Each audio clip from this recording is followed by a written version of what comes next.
Collecting Books with Danny the Puppet.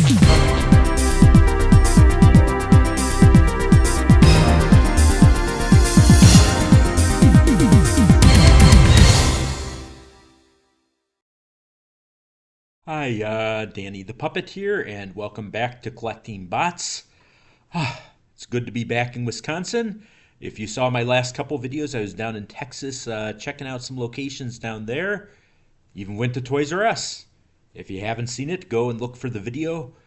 Not quite the Toys R Us we remember, but still kind of fun. So, this week we're going to switch gears and talk about the Transformers and comic books. First off, one thing that happened the last couple weeks is the announcement of the new creative team on the comic at Skybound, Robert Kirkman and Dan Mora. Don't get me wrong, I've been loving Daniel Warren Johnson's comic, other than his treatment of Bumblebee and his writing of Cliffjumper as Red Bumblebee, but otherwise the comic's been really good. The art takes a little getting used to, but with the preview we've seen of Dan Mora's art, I'm actually looking forward to it. Looks really good, looks the way Transformers should. Not quite as dirty and grainy, but still a little bit of that there. But the Transformers look a little bit more robot and refined. I kind of like that. Again, nothing against Daniel Warren Johnson's art. It was great, but I'm looking forward to what's coming. Dan Mora also lists Bumblebee as one of his favorite Transformers, so although he's the artist and not the writer, maybe we will see a return of Bumblebee. I hope so.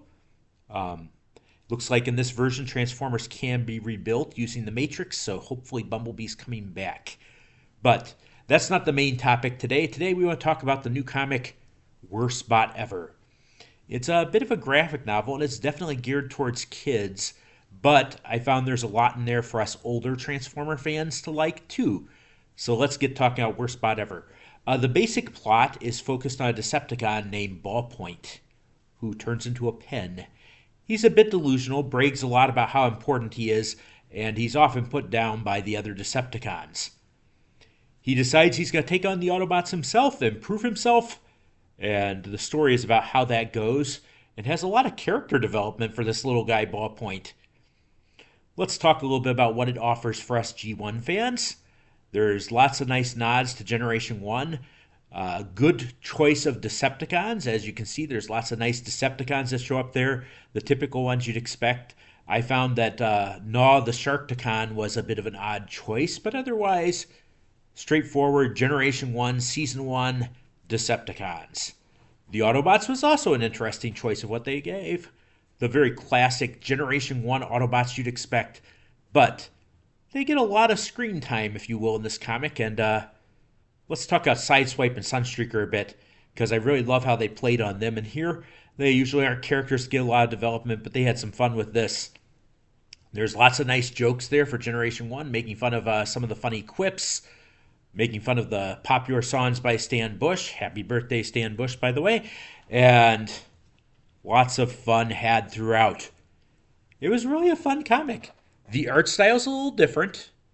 So you have to get used to that. But I had fun with it. They even provided little character diagrams in the back with a height chart and everything. Give you an idea. Actually, a funny thing is I don't like how they draw humans, but I do like how Mars Jr.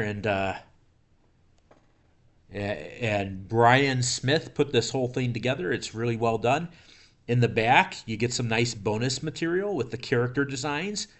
But you also get a reader's guide if you wanted to use this as a teacher, which I thought was kind of neat. It does play a little bit like a graphic novel. I don't want to say Diary of a Wimpy Kid. This is all comic book. But definitely geared towards younger readers.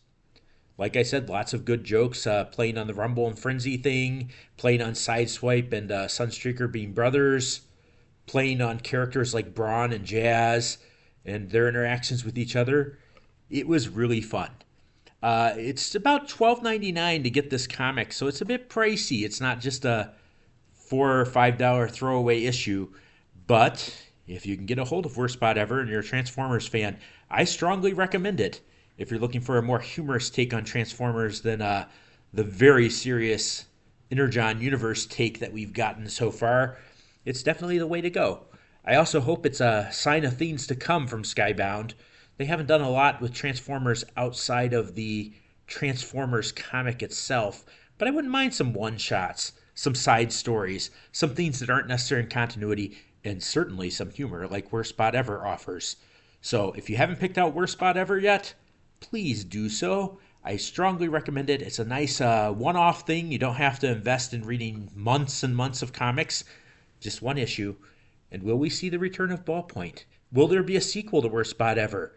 I sure hope so. It's available at your comic book store now. Check it out. While you're at it, keep going and check out Skybound. Like I said, they're on issue 22 right now, but issue 25, new writer, new artist take over. Hopefully continuing the awesome comic that Daniel Warren Johnson started. That's all I've got for this week. See you later on Collecting Bots.